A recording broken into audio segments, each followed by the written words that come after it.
Live from Fargo and serving you on TV, online, and on the go. This is Valley News Live at 5:30.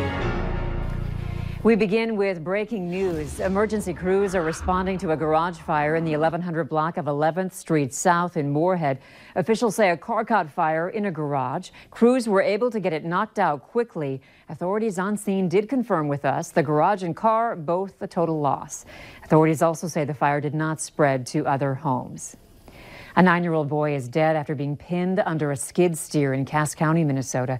Officials say it happened on Sunday, close to 5:30 in the evening, when authorities received a report of a farming accident in rural Boy River, Minnesota. Deputies and first responders arrived to find the 9-year-old boy had been accidentally pinned under the arms of a skid steer during a farming operation. The boy was pronounced dead at the scene. Don't ignore random footprints around your vehicle. A man posted on Facebook that unfamiliar tracks led him to find that catalytic converters were stolen from vehicles on Main Avenue in Fargo. As Valley News Team's Callie Hubbard found out, the callous thieves are hitting the jackpot. It's right from here to here, and it's got a bunch of sensors and stuff. Kyle Castett was doing a checkup on what he thought was a secure property behind the Main Avenue Plaza. I noticed there was a trail going back to the back of this pickup, and there's a couple wires hanging out from underneath it. Footprints led him to a gaping hole in the back of this truck. Thieves had stolen the catalytic converter. It's the exhaust emission control device that lowers the amount of toxic gases from internal combustion. Prices for the precious metal that's in them is through the roof in China. A Fargo recycling company told us that these parts are valued at a record high right now. Online, some are priced at over $2 grand. This wasn't the only truck, that truck as well, and you can see they tunneled. They dug under it a little bit over there. Tracking a stolen catalytic converter is next to impossible since they don't have serial numbers. And then to replace this is, I mean, this truck's not worth it at this point, unfortunately. And Castett wants you to be aware as it's happening everywhere, including the valley. Take an extra look. If you see a trail, especially this time of year, you can tell when people have been around your stuff. We can tell when someone's been tampering with something. So I want to show you what a catalytic converter looks like. This is an example of one right here, and if a thief were to steal this, they would have to cut right here and right here. Fargo police say they've received several reports of catalytic converters being stolen in the past month. But for now, reporting in South Fargo, Callie Hubbard, Valley News Live.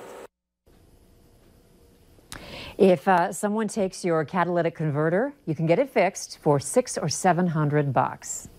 One man is now in jail after police say he assaulted a woman and then took off. It happened shortly before midnight last night during a traffic stop in the 4000 block of 13th Avenue South. When an officer approached the vehicle, he says he saw Claude Black violently punching the female driver. The male is said to have pushed the female to the side and then apparently drove the car away at a high rate of speed. Officers later found the vehicle and set up a perimeter. The female told officers where to find Black. They chased him on foot and then arrested him. He faces multiple charges. We've got a couple things going for us today. First, the sunshine for sure. And where's the wind? Let's ask Nathan. He's here with your No Way weather planner. Nathan? Well, Andrew, the good news is the wind was not invited to this party we had today, and luckily they didn't crash the party either. So we had nice warm temperatures. The sun was out. And yes, that wind was nil today. And still seeing things pretty quiet on our Valley Skycam in South Fargo. Maybe some low clouds or some haze moving in there, and we are expecting some haze, drizzle, or fog in the overnight hours, which could cause some slippery spots, especially with temperatures still being below that freezing point, but not too much below that freezing point. Alexandria right now, 32 degrees, 27 in Fergus Falls and Wadena, 30 in Detroit Lakes and Sisseton. Grand Forks is the cool spot right now, kind of a cool island, you could say. 14 degrees right now in Grand Forks, 21 here in Fargo. We are seeing some of those flurries, mainly west of Jamestown. So that's not affecting our neck of the woods, but we could see a few flurries in a few spots, especially out toward the west as we head through the rest of the night's night. But of course, that haze will be a factor. Those low clouds will be a factor as well. Temperatures holding steady in the 20s. So, Andrea, mild is in store for tonight, but also mild in store for the rest of the week. We'll break down what we can expect for the rest of the week and talk about a snow chance for tomorrow coming up in a couple minutes. All right. Thanks, Nathan. Yeah. Two women are facing multiple drug charges after police found nearly 20 grams of meth in their vehicle. According to court documents, Jennifer Broadway and passenger Tanisha Platt were pulled over last Thursday for having snow on their license plate. While police were writing a warning, a canine sniffed out nearly 20 grams of meth, a meth pipe, 2 scales, and some baggies. Neither female claimed the items. They were both arrested for possession of meth and possession of meth with intent to distribute. Police believe a woman missing from the Standing Rock Reservation in North Dakota may now be a victim of human trafficking. Kara Maui is now listed as an endangered person. A trail of leads has led investigators to the Dallas, Texas area. Maui has been missing since November 8th. A man is recovering after a pickup truck crashed into the back of his buggy in Becker County, Minnesota.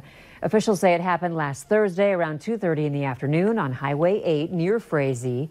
Troopers say 41-year-old Justin Oshnowitz of Frazee was heading east in a pickup when he hit the buggy. The man in the buggy, 22-year-old Samuel Schmucker, was taken to the hospital, but we're told is expected to be okay. A car that was behind the two hit the ditch to avoid the crash.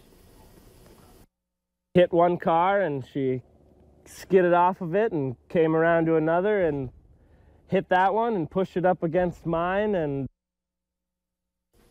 this should come as no surprise, but our slippery roads have led to vehicle owners being caught in the crosshairs of an oncoming vehicle. And unfortunately, in some cases, the crash is a hit and run. Valley News Team's Joshua Pagero has some advice if you're the victim of a wreck. Christian Schlecht says he saw from the corner of his eye a pickup coming down a narrow Fargo street. We were just in the house working. All our cars were actually just parked on the street, just sitting there, not harming anybody. The pickup lost control and crashed into his vehicle. This is where his car came and pushed right up against mine. And as you can see, it dented the hood all to crap. In his case, the driver stopped and police were called. Amanda O'Keefe was not as lucky. She was involved in a hit and run in Grand Forks. It's not a busy road that we live on, so it was really weird that it's got to be someone in the neighborhood. She was removing snow in front of her house when a car struck her fiance's vehicle and then took off. I hope they feel guilty. I mean, it is a crime what they did, and they just left. 5 hit and runs were reported in Grand Forks Tuesday. Police only found evidence for one. If you're ever involved in a car crash with another vehicle while driving alongside the road, the first thing you should do, according to this car insurance agent, is to take photos, not only of the damages, but also of the other car's license plate. The best thing you can do is try to get your local agent, and that's why we always recommend having local representation here, and that give them a call and talk through the whole situation. While it may be hard to track down the car that hit you if you were not there, police say that you should still call 911. In Fargo, Joshua Pagero, Valley News Live. In the state of North Dakota, drivers are required to carry auto insurance. You can be cited if you don't. Voting in North Dakota will soon be faster and more secure with the addition of new electronic devices. 990 poll books will be distributed to the state's 53 counties in the coming weeks. They will replace the paper process that's used to check in voters in most counties. North Dakota has no voter registration, but maintains a central voter file, which is a database of who has voted. The state's 6 or 7 larger counties are already using the poll books, and by February, every county will have them. Of course, elections officials will need training for the new system, and that begins next week. Iowa regulators want owners of the Dakota Access Pipeline to provide expert analysis to back up the company's claim that doubling the line's capacity will not increase the likelihood of a spill.